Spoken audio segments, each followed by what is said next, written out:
Boa noite, pessoal. Nós vamos aqui começar a nossa live do projeto 5 minutos. Eu tenho um probleminha aqui no meu celular, porque a gente tentou várias e várias vezes, né, fazer com que a gente pudesse ter uma conexão com o projeto via celular do projeto, mas aí tem um bug aqui no meu celular que eu não consigo entrar na live de ninguém, é impressionante, né? Então eu vou chamar aqui a Lívia do projeto 5 minutos e a gente vai fazer a nossa live por aqui, porque eu consigo receber gente, mas o pessoal não consegue me receber, vai entender, né? Então eu fui pesquisar na internet e tô chamando você, já Lívia.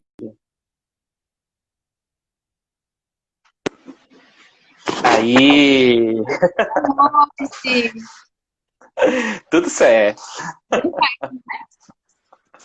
Então agora então, você toma de conta. tá certo. Bom, gente, para quem ainda não conhece o Projeto 5 Minutos, nós somos um projeto da UESP, da turma de Psicologia, turma 42. Nós somos um projeto que se iniciou durante a PEC, que é um projeto, um período especial da UESP na disciplina de antropologia. E quando se encerrou essa disciplina, nós decidimos dar continuidade a esse projeto aqui no Instagram para a comunidade, sabe? Que nós achamos muito interessante, que poderia contribuir bastante, principalmente neste momento. Como o professor Peterson já disse, eu me chamo Lívia Oliveira e o tema da live de hoje é construindo pilares de resiliência em tempos de pandemia, né? Enfim, com o professor Peterson, que vocês já conhecem, doutor em psicologia clínica pela PUC São Paulo, é professor adjunto da UESP e também é local trainer e supervisor do comitê. Desculpa. É supervisor certificado pelo Instituto Internacional de Análise Bioenergética, onde você é coordenador, né, do Comitê Internacional de Pesquisa. Então, professor Isso. Petro, começamos agora. Gostaria de saber, assim, o que é que o senhor acha da importância de nós termos resiliência durante este período aqui de pandemia, né? Muito Tá. obrigada pelo espaço e por ter aceitado o nosso convite também. Obrigada a você, obrigada a todo mundo que faz parte do projeto 5 minutos. Eu quero falar da minha satisfação de estar colaborando com vocês nesse projeto. Quero parabenizar vocês pela iniciativa, porque vocês já entrando na universidade, passaram por esse processo aí de PEC, que já é um negócio meio chato, né, Lívia? E a Legal. parte. Então, cadê as férias, né? E aí, no final das contas, acabou vindo umas férias forçadas tão longas. Então, vocês puderam ter uma solução criativa para tudo o que aconteceu, fazendo essa produção das lives do Projeto 5 Minutos. Então, eu quero parabenizar vocês. Isso é uma iniciativa muito bacana. E muitos colegas e muitas colegas já passaram por aqui fazendo lives com vocês. Então, eu quero falar da minha satisfação de poder colaborar um pouquinho com vocês aqui nessa noite, né? Que a gente está aqui juntos. Então, assim, falando um pouquinho de porquê desse tema, né? E eu queria falar um pouquinho também do lugar de fala que eu tenho, porque o projeto, até agora que eu tenho acompanhado vocês receberam muitas pessoas que têm um olhar mais da psicologia social, da psicologia da saúde pública, da saúde coletiva, e eu tenho um lugar de fala um pouco diferente, que é um lugar da clínica, que é o lugar da psicoterapia. Sim. Então, né, falar desse lugar é trazer uma questão em que, claro, a gente não abre mão de olhar o social, até porque ouvir pessoas em sofrimento psíquico é o tempo inteiro estar atentos ao social, né, que se incorpora em cada pessoa, no seu discurso, na sua fala, nas suas relações, nos seus valores, em toda a forma que a pessoa gerencia as emoções e na configuração de diversos sentidos mediante o sofrimento, mas é um olhar que a gente faz muito específico, né? A gente vai falar aqui de um campo mais emocional, de um campo mais afetivo, então a gente vai dar como se fosse uma lupa para nós, enquanto pessoas, enquanto sujeitos, enquanto corpos nessa história, tendo em vista que eu trabalho com uma abordagem que é a psicoterapia corporal, mais especificamente a análise bioenergética, da qual eu construí toda uma trajetória. Então, a gente vai conversar desse lugar, né, dentro da perspectiva também psicossomática, porque também falar de resiliência, existem várias perspectivas para a gente trabalhar a ideia de resiliência, mas eu vou trazer um olhar próprio das teorias psicossomáticas dentro desse assunto, até porque nós estamos falando em pandemia, nós estamos falando em adoecimento e como é que nosso corpo se afeta dentro desse processo que nós estamos vivendo. Então, a gente vai construir um raciocínio juntos aqui, que a gente já bateu um papinho algumas vezes, né, Lívia, para preparar essa nossa fala. Então, vamos lá tentar construir junto aqui, tá bom? Então, antes da gente falar de resiliência propriamente dita, né, você trouxe já de cara a pergunta sobre a questão da resiliência, como é que a gente pode, a importância da gente ter um tema da resiliência na nossa vida mediante esse contexto de pandemia, eu queria contextualizar um pouquinho antes para a gente poder chegar lá, né? Porque quando a gente fala de resiliência, nós estamos diretamente associando a maneira que nós manejamos a nossa vida em situações de estresse extremo. Porque o que os estudiosos da resiliência começaram a se perguntar é por que, no começo das pesquisas, é por que determinadas pessoas elas tinham uma capacidade de superar adversidades, muitas vezes adversidades muito difíceis, problemas muito sérios, e elas conseguiam ter uma capacidade maior de superação, de realização da sua própria vida, construir projetos, manter esperança em dias melhores. E outras pessoas, mediante o mesmo contexto, muitas vezes até dentro da própria família, elas não conseguiam obter o mesmo êxito. Então, os pesquisadores ficaram intrigados de como é que isso acontece e por que isso acontece. E aí a gente tem várias teorias que vão explicar isso. E aí eu vou problematizar elas com vocês, porque resiliência, o termo, ele vem da física, né, em princípio, que diz respeito justamente a essa propriedade dos materiais que, mediante uma condição adversa de pressão que você faz, então você imagine uma mola, não é? Então quando você pressiona com força uma mola, ela se contrai, ela recebe essa pressão e essa força, e depois ela volta ao estado normal, depois de receber essa pressão. Depois de ela ser esmagada, digamos assim, né, por um estímulo ambiental.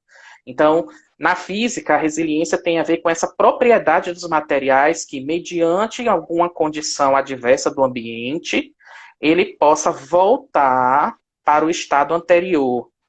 Então, se você tem, por exemplo, uma mola que aperta, você voltaria para o estado anterior após esse, digamos assim, esse estímulo que tensiona o material. Pois bem, a resiliência, em princípio, seria isso, e algumas pessoas que estudam resiliência usam muito dessa metáfora.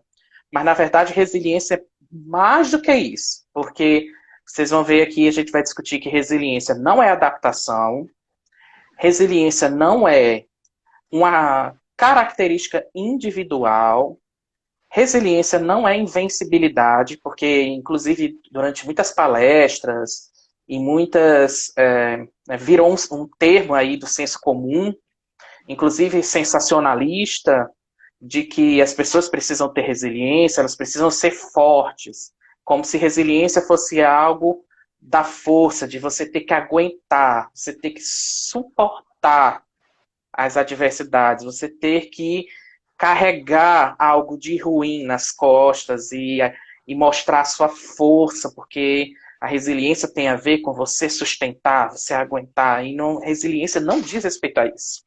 Não é? A gente vai problematizar um pouco esses conceitos que caíram, inclusive, no senso comum, porque resiliência, na verdade, diz respeito a um processo, não é uma característica de personalidade. Também, muitos autores no começo das pesquisas acreditavam que resiliência era uma característica de personalidade que diferenciava as pessoas das outras.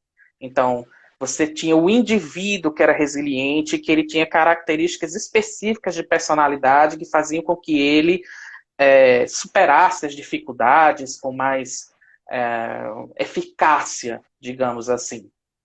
E não é isso. A resiliência, na verdade, perpassa um processo que está intimamente ligado ao desenvolvimento, que pode ser promovido no decorrer do desenvolvimento humano. Então, isso aí, inclusive, é muito importante porque nos coloca num lugar de diferenciado, inclusive até eu falei da questão das políticas públicas, né? Então, é um lugar diferenciado na questão das políticas públicas, porque uma coisa é você trabalhar em políticas públicas focadas no evitar o risco, de diagnosticar risco e trabalhar em cima do risco. Outra coisa é você trabalhar em políticas públicas voltadas para a construção de recursos e o desenvolvimento de potencialidades.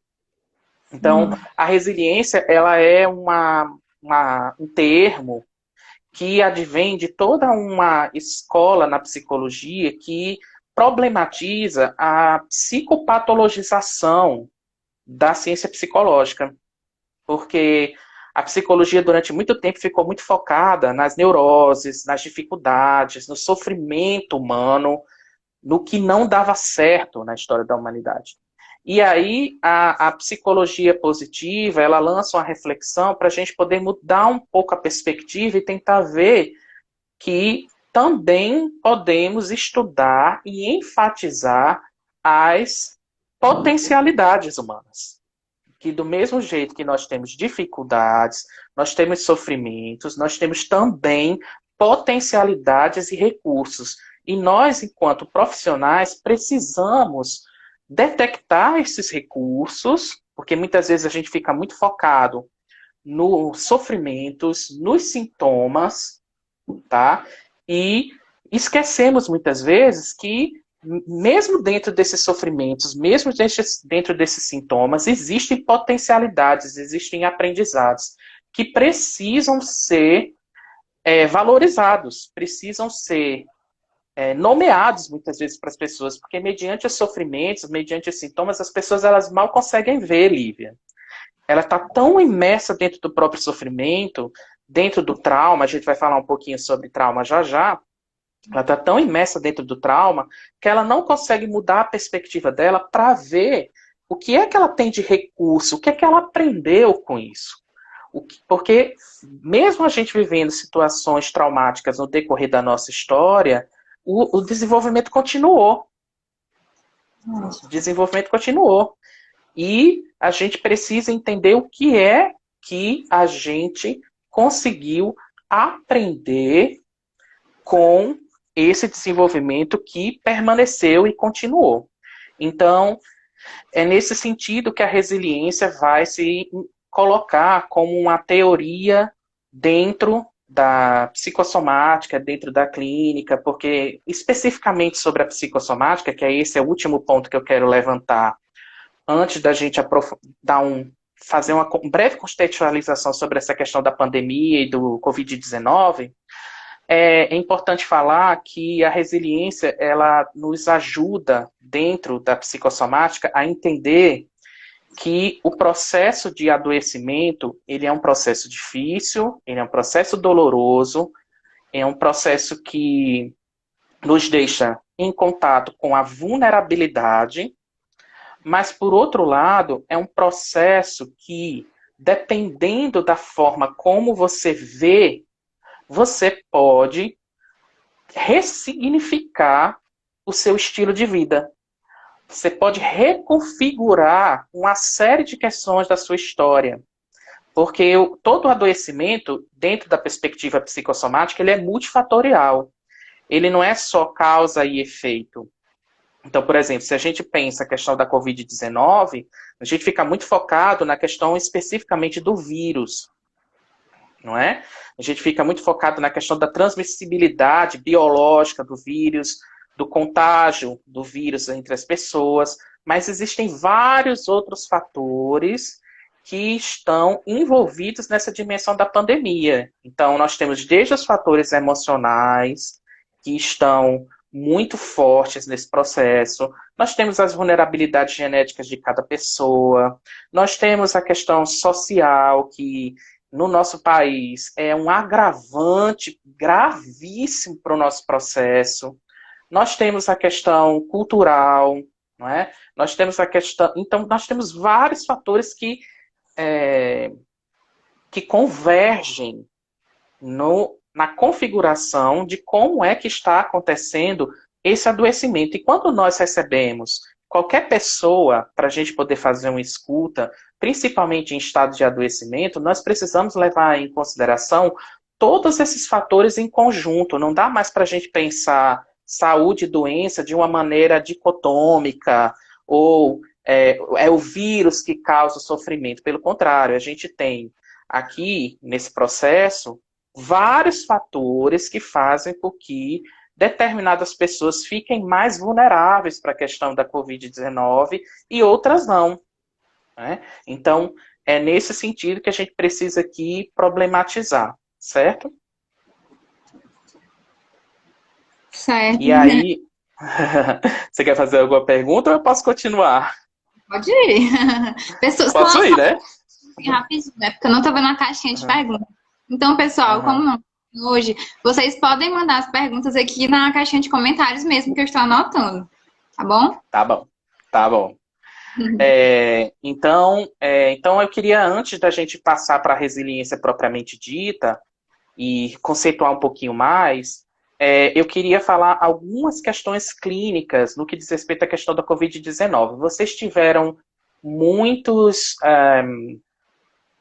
colegas e muitas colegas problematizando as questões epidemiológicas, de saúde, né, as questões sociais envolvidas nesse processo.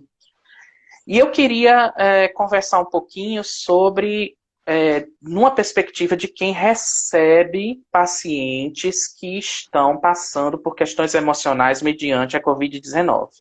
Né?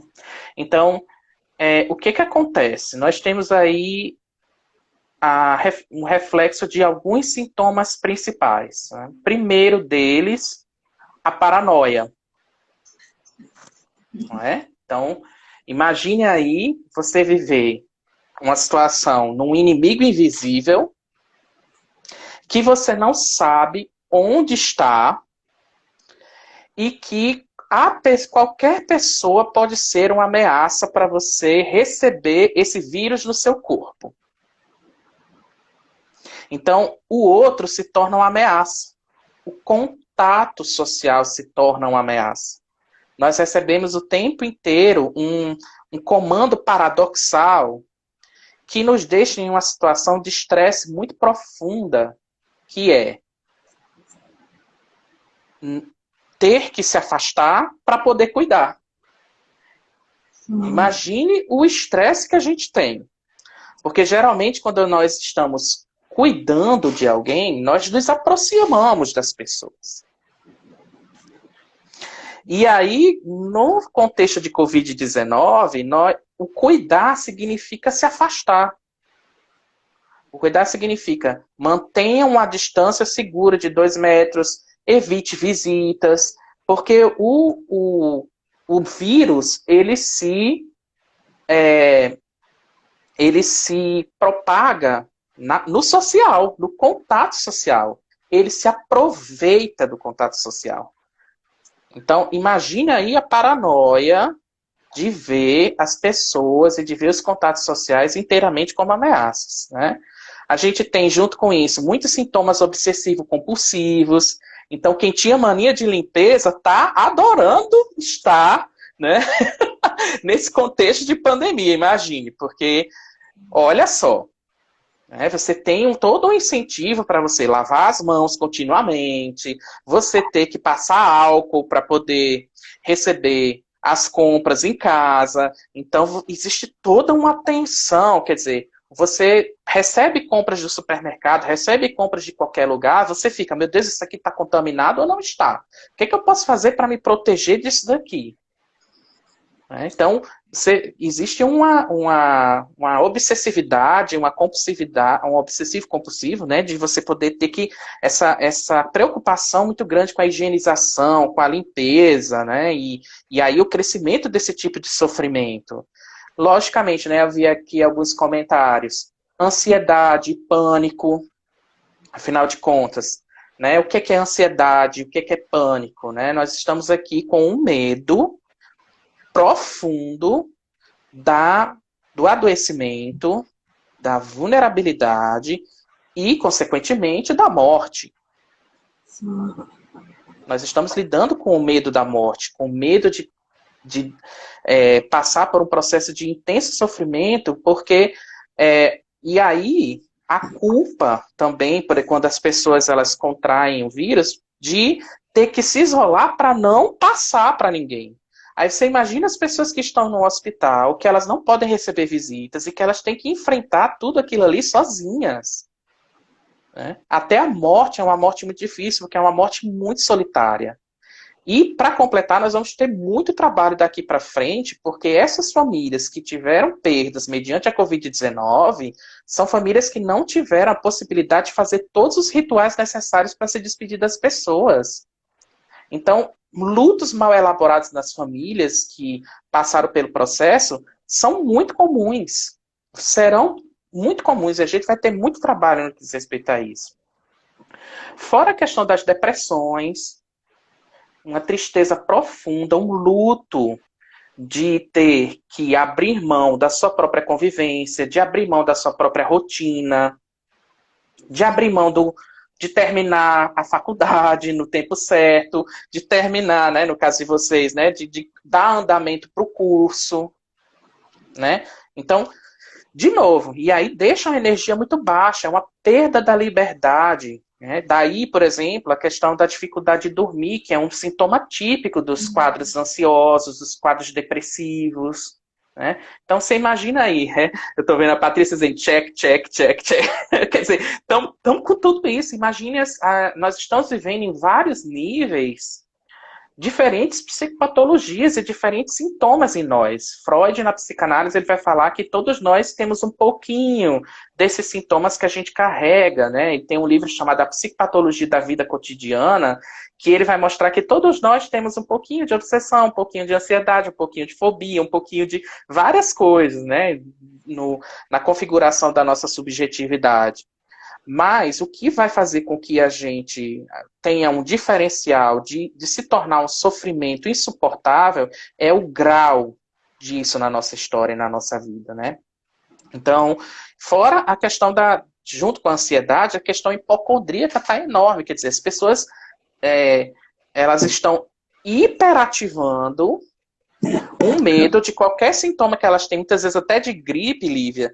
Será que é Covid-19? Eu recebi pacientes que estavam com um medo profundo, né, de ter sintomas, por exemplo, falta de ar, né, que é um sintoma próprio do agravamento da Covid-19, que muitas vezes não era uma falta de ar resultante, eles estavam cumprindo a quarentena, elas estavam cumprindo a quarentena, tudo direitinho, mas a sensação de ansiedade, deixando a falta de ar, que você já imediatamente associa, será que eu estou com Covid-19 e vou morrer? Potencializa os sintomas. Potencializa os sintomas, exatamente. Então, e aí, imagine, todos esses problemas acontecendo e nós estamos, né, vivendo para completar a história, um processo profundo de desamparo, que, inclusive, professor, eu assisti uma live do professor Joel Birman, da psicanálise, que ele fala de uma questão muito interessante, que nós não estamos nem no desamparo, porque no desamparo, que é o que o bebê vive, todos nós, quando nós nascemos desamparados, não é? No sentido de que nós temos uma vulnerabilidade muito forte enquanto crianças, né, enquanto bebês, mediante a vida e uma profunda sensação de dependência. Só que quando a gente é bebê, o ambiente está lá para nos socorrer, para nos prover, para aliviar a nossa angústia. Só que nós estamos vivendo num contexto que não é desamparo, porque a política, o ambiente, o Estado não está lá. Não está lá. Nós não temos confiança no ambiente público que deveria nos oferecer esse amparo para cuidar de nós. Então, nós estamos lançados à própria sorte. Então, não chega nem a ser desamparo. Não pode concluir. O Joel Birman traz que nós estamos vivendo uma questão de desalento. Desalento. Exato. Uma falta total de esperança. Porque nós não temos um entorno social que nos garanta, tá certo? O amparo necessário, a segurança de que eu posso ficar vulnerável e ser cuidado nesse amparo. Isso é terrível. Eu estava vendo hoje nas notícias o choro profundo de uma menina de Natal, que o pai, todas as UTIs de Natal ocupadas, ela com o pai correndo há 5 dias, tentando entrar numa UTI, e o pai piorando cada vez mais. Isso é muito grave, é disso que a gente está falando. Então, muitas vezes a pessoa, ela morre, é claro que é de Covid, em termos biológicos, mas ela morre de desalento, ela morre de falta de amparo total que o Estado nos coloca. Isso é terrível, isso é uma falta de esperança horrível. E aí, como é que a gente lida com isso? Com um medo muito profundo, né, Lívia?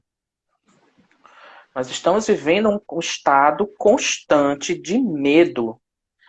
E que, mediante o medo, a gente tem, por exemplo, várias reações. Se a gente for pegar em termos psicossomáticos, a gente tem um medo que pode ser direcionado para num nível de regulação do sistema nervoso, em 3 respostas.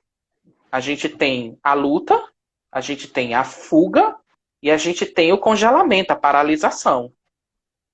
Então, por exemplo, muitas vezes, mediante o medo, as respostas contrafóbicas, elas aparecem. Porque o que acontece? As pessoas, mediante o medo, elas negam que o medo existe e vão para a rua. Porque existe toda aquela discussão, falsa discussão, de se eu não morrer de Covid, eu vou morrer de fome. Então, para não morrer de fome, eu me lanço na rua, mas aí eu me arrisco e morro de Covid. Então, olha o nível de estresse intenso e profundo que nós estamos vivendo. De hiperativação. Né? Isso é muito terrível, porque quando nós falamos da questão do Estado, também nós estamos falando dessa falta de suporte social, que é um dos pilares da resiliência, o suporte social. A rede de apoio.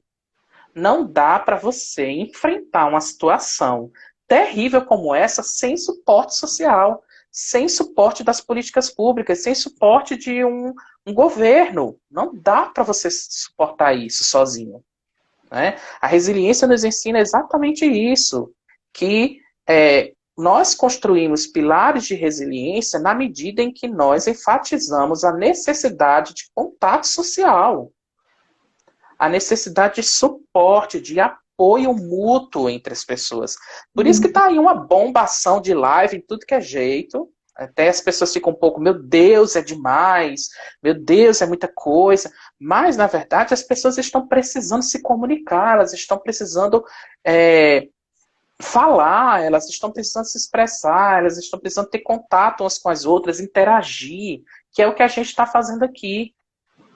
Sim, professor. Exatamente aquela questão da corregulação, né? Da corregulação para se regular.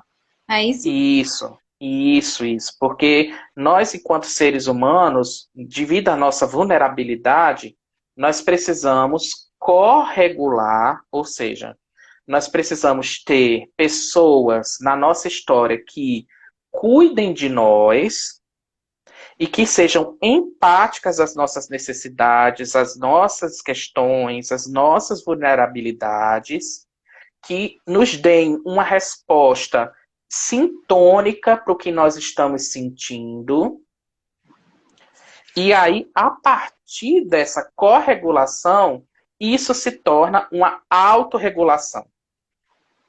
Nós Exato. internalizamos na nossa história o cuidado que nós recebemos dos outros.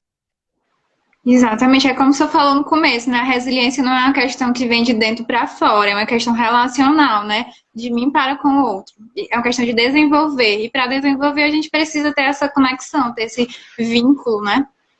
Exatamente. E aí, nós vivemos, né, muitas vezes, devido a esse estresse profundo, uma situação de trauma. Então, o que é trauma? Trauma diz respeito justamente a um evento que surge na nossa vida, inesperado, que nos coloca numa situação de susto e de medo, né? E que nós não temos capacidade de elaborar, de dar uma resposta adequada para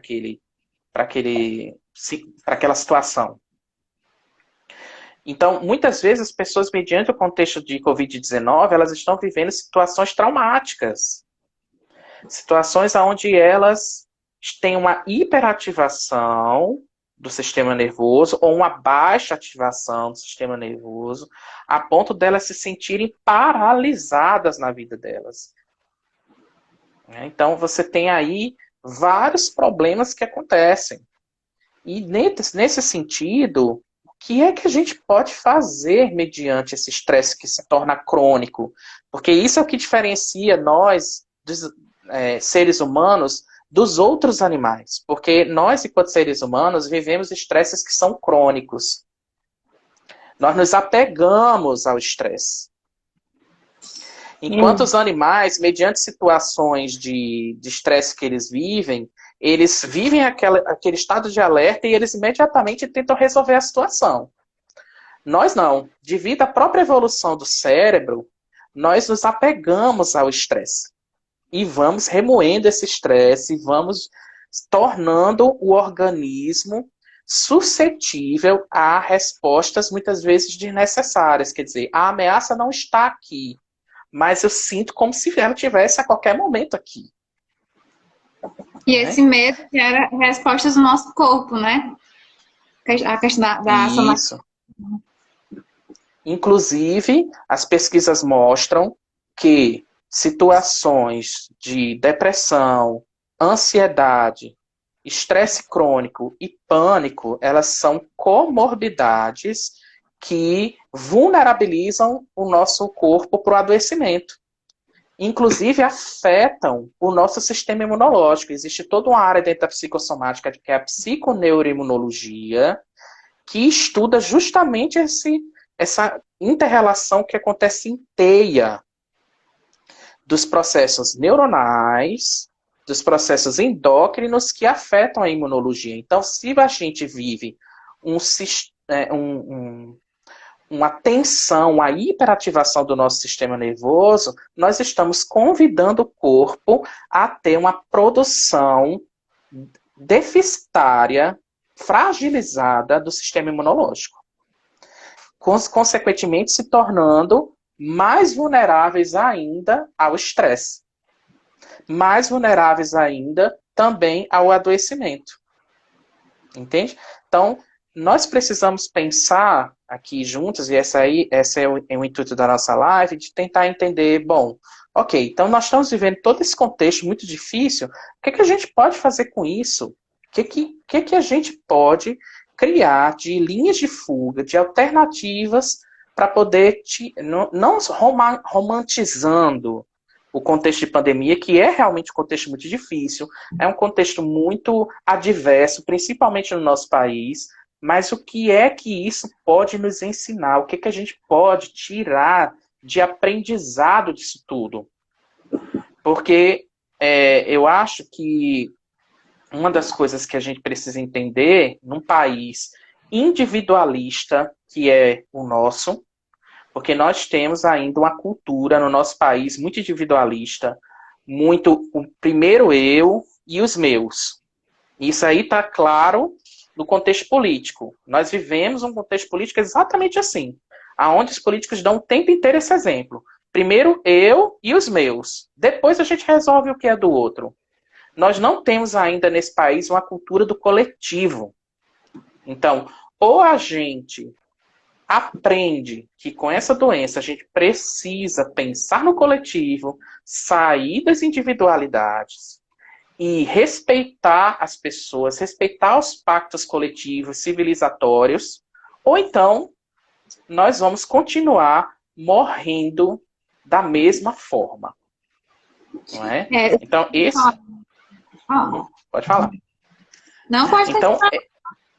Então, nesse sentido, a resiliência, né, ela é justamente essa capacidade de fazer frente, né, às adversidades da vida, de superá-las. Mas não superá-las no sentido de adaptação. Né, porque muitas vezes a gente se adapta a um contexto em que as pessoas, em uma sociedade, um contexto muito adoecido. Mas não é disso que a gente está falando. Resiliência diz respeito à capacidade da gente, mediante as dificuldades, a gente poder se transformar e transformar a realidade. Porque isso é que é a verdadeira resiliência. Não é aprender alguma coisa com isso e passar para as pessoas o que eu aprendi. Promovendo novas transformações. Assim, Guattari vai trazer um termo muito interessante, que é o das micro-revoluções. Né? Quer dizer, que isso a gente vive o tempo inteiro dentro do processo clínico. Na medida em que você proporciona uma micro-revolução em alguém, você está implantando a possibilidade dessa micro-revolução se propagar. Aquela questão do risomo, né? Das relações com as pessoas. Isso, porque nós somos seres de teias. Nós somos seres que vão criando teias umas com as outras de relação, que vão trocando o tempo inteiro e regulando uns com os outros as relações, né? Então nós não somos seres isolados, nós não somos seres individuais no sentido fechado da palavra. Nós somos pessoas abertas para a relação. Nós, enquanto seres humanos, somos seres de relação. Somos seres que estamos o tempo inteiro trocando afetos, trocando informações, trocando várias coisas com os outros, né? Então, nesse sentido, a resiliência, né, ela vai se entender que podem existir, para a gente poder pensar como é que a gente pode construir essa capacidade de se transformar e transformar a realidade buscando novas alternativas criativas, a gente precisa entender quais são os fatores de risco e quais são os fatores de proteção que estão lá. Porque quando a gente pensa em fatores de risco, nós estamos pensando em todos esses fatores que convergem para configurar um estado de vulnerabilidade. Seja para o indivíduo, seja para a família, seja para a comunidade e assim sucessivamente. Certo? E nos fatores de proteção, nós temos justamente quais são as condições e as competências necessárias para que a pessoa possa construir um enfrentamento possível. Porque dentro da história de cada um de nós temos recursos e, inclusive, nós precisamos passar por adversidades. Isso é uma coisa importante também que eu quero falar. O próprio organismo ele precisa passar pela adversidade para ele poder criar defesas, anticorpos, para lidar com essas adversidades no futuro, quando elas reaparecerem. Então, eu gosto de dar muito um exemplo da questão do adoecimento das doenças da infância, né? Então, por exemplo, quando a gente não tem doenças do tipo catapora, né? Então, quando a gente não tem catapora na infância, porque existiu todo um ambiente muito super protetor que não deixou a criança ficar exposta para determinados adoecimentos, quando a catapora vem no adulto, Jesus Maria José, ela vem com a força imensa. Porque quando você tem catapora uma vez, você, quando criança, você sofre, mas você não sofre nunca mais, porque o corpo criou anticorpos para lidar com isso. Agora você imagina, né? Você nunca teve catapora e você vai ter quando adulto. O sintoma vem com toda a força. Então isso tem muito a ver, porque quando a gente fala de resiliência, a gente não está falando de que as pessoas elas têm que ser protegidas das adversidades ou protegidas totalmente de qualquer sofrimento. Nós precisamos passar pelas adversidades, pelo sofrimento, pelo estresse, pelo conflito familiar, pelo conflito nas relações. Onde existe diferença, existe conflito. Sempre vai existir. Né? Agora, o que vai fazer a diferença é como é que você maneja tudo isso na sua vida. Quais são os recursos para lidar com isso. Quais são as capacidades que você vai desenvolvendo no decorrer do seu desenvolvimento que vão ajudar você a manejar, a lidar, a se abrir, a respeitar as diferenças, a ver que existe um outro que é diferente de você e criar perspectivas na relação com o outro, né? Então, tudo isso envolve algumas características que a gente precisa desenvolver, como autorregulação das emoções, quer dizer, a pessoa sabe lidar com as emoções dela, né? E ela sabe regular as emoções que ela tem. Ela sabe lidar com o controle dos impulsos, porque pessoas muito impulsivas, né, como a gente falou da contrafobia, né? Então, a pessoa que é muito impulsiva, ela vai se jogar, ela não está nem aí mediante o perigo, né? Então, a gente vive uma sociedade em que as pessoas estão muito impulsivas, muito agressivas mediante a polarização que está acontecendo política, por exemplo, né?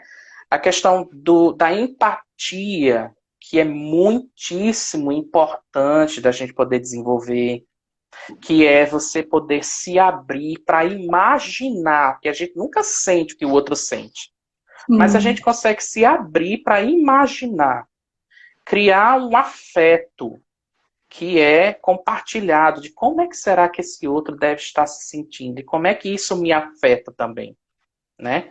Então, o desenvolvimento da empatia, da esperança e do otimismo, que aí nesse sentido a gente inclui, né, as teorias da resiliência vão falar sobre a questão da importância muito da espiritualidade, não da religião, da espiritualidade. Porque a espiritualidade, na verdade, diz respeito a essa condição que a gente tem de se sentir pertencente a um todo maior. Que independe se você acredita em Deus ou não, Lívia.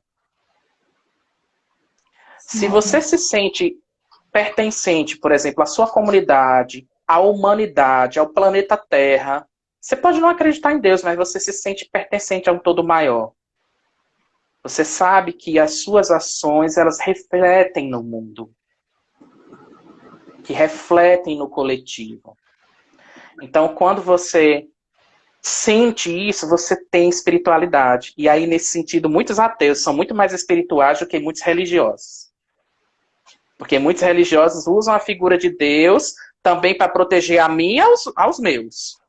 Eu não estou pensando no coletivo, eu penso nos meus. Deus, protege a mim e protege os meus. Isso não é espiritualidade. Isso é religião. Né? Imaginar a espiritualidade é imaginar uma conexão com o coletivo, com o humano.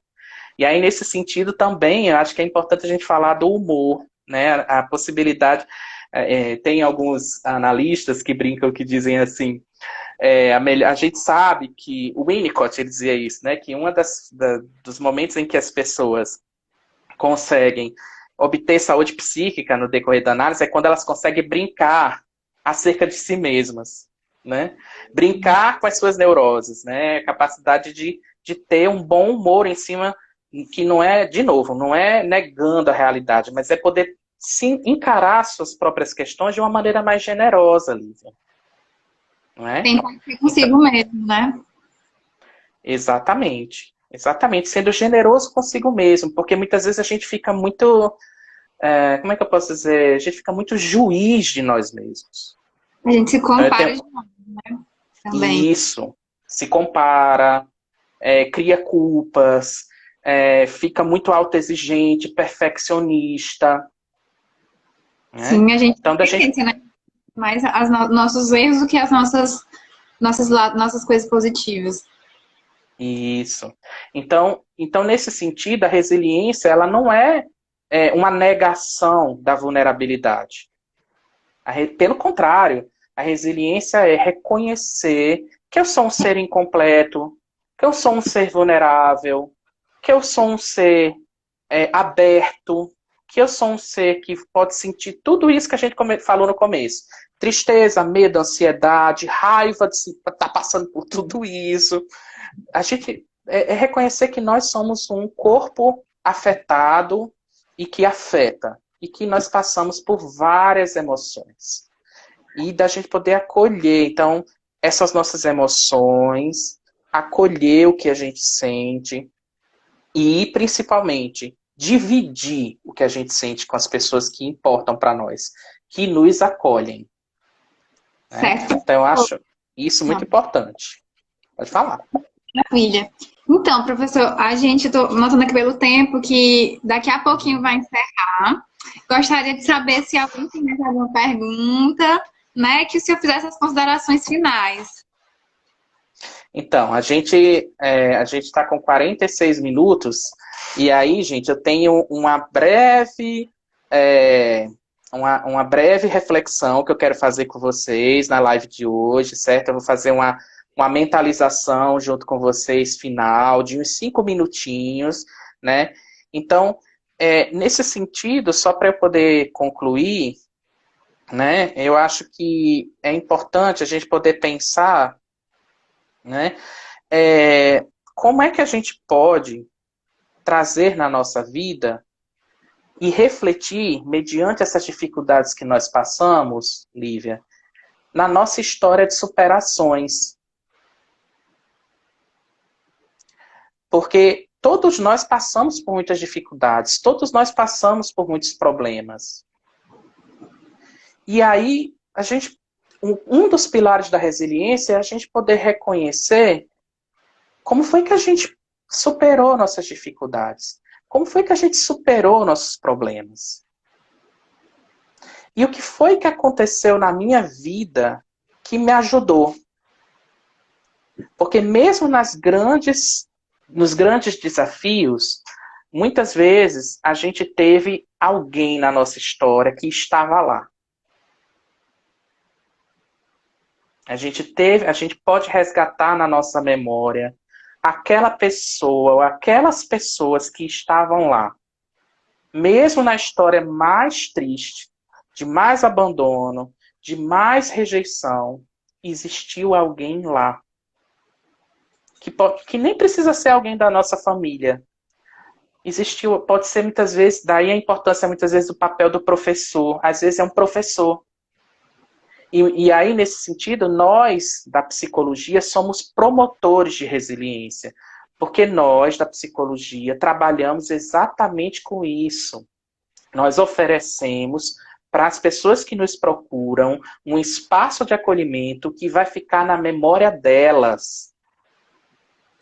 Como uma memória de alguém me acolheu, alguém me ouviu, sem me julgar. Alguém me trouxe uma experiência de relação que vai servir para mim como uma memória que eu vou carregar para a minha vida. Vários estudiosos mostram de que isso transforma o cérebro, né? Transforma a forma do cérebro processar as emoções, que regula, através da neuroplasticidade, a forma que a gente tem de poder transformar. A gente não esquece o passado na terapia, por exemplo. Não existe um transformar, tipo assim, reescrever a minha história, não existe nada disso. O que existe é, eu tenho a minha história, que é uma história de dor.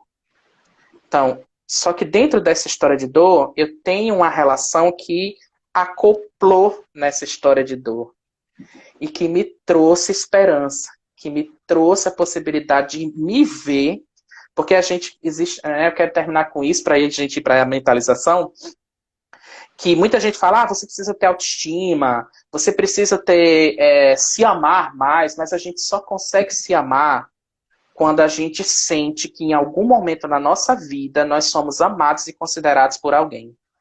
A autoestima nada mais é do que a internalização do amor que a gente recebe e que se torna amor próprio e que a gente pode passar para frente. Né? Patrícia gostou. O choro é livre. Essa hora que eu lembro. Então, eu queria poder fazer um convite para vocês, tudo bem? Que é uma rápida mentalização de uns 5 minutinhos, para a gente poder entrar em contato um pouquinho com esses pilares da resiliência. Eu até falei para a Lívia que Lívia disse, então vamos tentar construir alguma coisa. Eu digo, não, vamos fazer assim, eu vou fazer uma mentalização e aí cada um de nós vai poder pensar um pouco sobre os pilares de resiliência de cada uma em cada um de vocês. Eu acho que isso é muito mais válido do que eu ficar dando, faça isso, faça aquilo, né? Porque o que é bom para uma pessoa pode não ser bom para outra. Isso é um aprendizado que a gente tem muito grande na clínica. Muitas vezes a gente fica dando muitas receitas do que as pessoas deveriam fazer, e isso me irrita profundamente, porque aí as pessoas dizem, você tem que dormir no horário certo, você tem que comer nas horas certas, você tem que fazer exercício, você tem que isso, né? Eu vejo, inclusive, muitos psicólogos fazendo isso, e de repente não é isso que é saudável para a pessoa. Não é isso que faz sentido para a pessoa, que constrói recurso para a pessoa. A gente tem que perguntar para ela, o que é bom para você? Fala para mim o que é bom para você. E a partir do que é bom para você, vamos construir junto. Né? Então, vamos lá? Vamos. Então, vamos deixar de falar. Então, eu quero que vocês sentem um pouquinho aí na cadeira de vocês, aonde vocês estiverem. Quem sentir a vontade vai fechar um pouco os olhos. Quem não se sentir à vontade vai ficar de olhos abertos. Eu vou tocar uma musiquinha, tá? E aí eu quero que vocês possam ouvir nesse primeiro momento só a música, tá? Dá para ouvir, Lívia? Não, professor, não estou conseguindo ouvir. Agora sim. Vocês estão ouvindo? Vocês estão conseguindo ouvir, gente?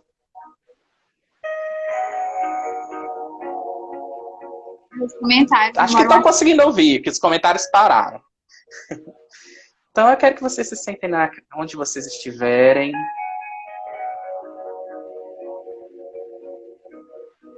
E eu quero que vocês foquem na respiração de vocês.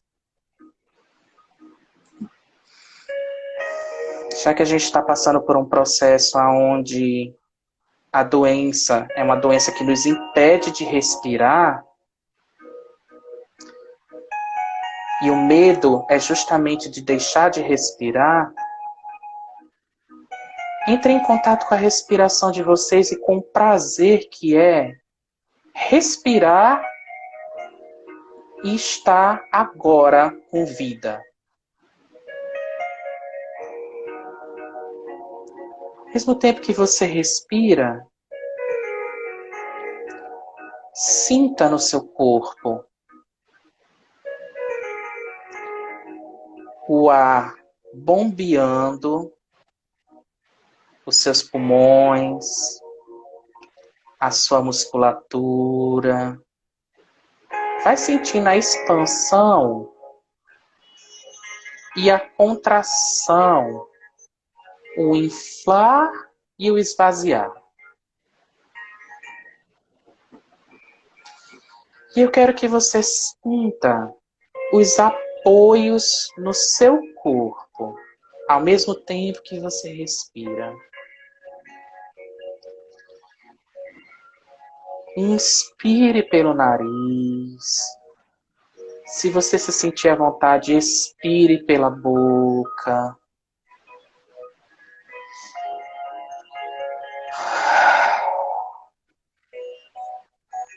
E vá sentindo a sua coluna.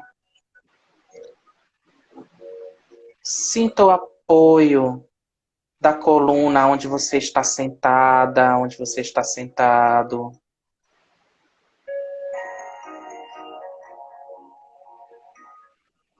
Sinta o apoio do seu glúteo.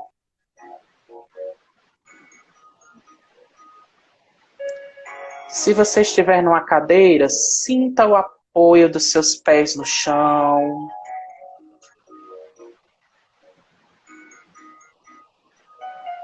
E ao mesmo tempo que você vai sentindo os seus apoios, eu quero que você entre em contato com os momentos da sua vida em que você precisou superar algumas dificuldades da sua história.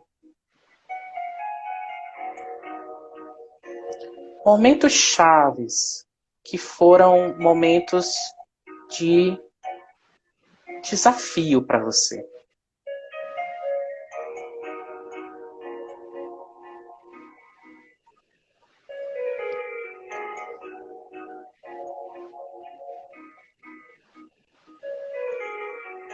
E aí eu quero que você sinta novamente os apoios do seu corpo. E mediante esses momentos em que você teve que superar desafios, eu quero que você traga na sua memória pessoas que te ajudaram a superar desafios. Quem estava lá? Quem te ofereceu o apoio que você precisava?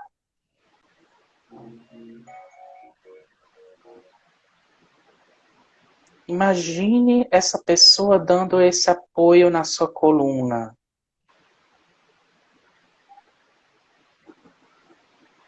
No seu peito.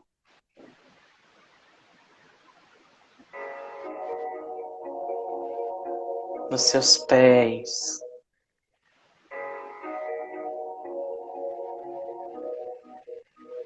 E vá sentindo esse suporte.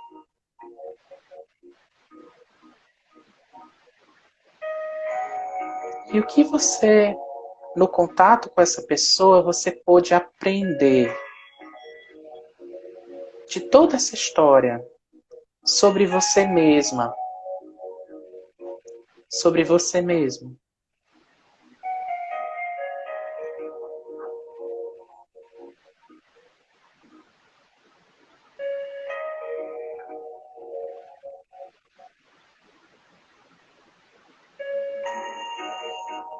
Traga esse registro do cuidado e da superação.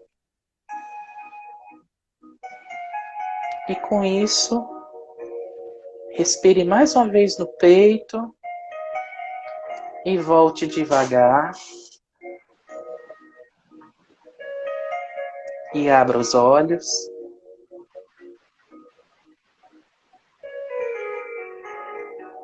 E aí eu quero terminar essa live dizendo que a gente pode contagiar as pessoas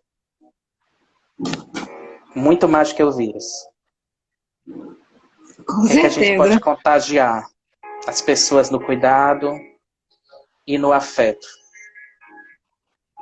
Então é assim que eu quero me despedir de vocês. Oh, com certeza, muito choro. Mas chorar é bom, gente, chorar é importante também. Me senti muito grata. Muito obrigada, professor Peterson. Muito obrigada por todo mundo que participou desse momento, que contribuiu bastante. Acredito que tenha sido uma live bem diferenciada. Teve vivência, né? Então, isso também é importante. Muito, muito obrigada. Eu acredito que Um beijo. Tá chegando nos últimos segundinhos. vai ficar salvo, tá? Para quem não pôde assistir ou quem quer Vai. assistir. Muito obrigada, professor. Obrigado, gente, para vocês. Recebam meu afeto. Obrigado pelo convite. Eu espero que tenha sido proveitoso para todo mundo. Tá bom? Tchau, tchau.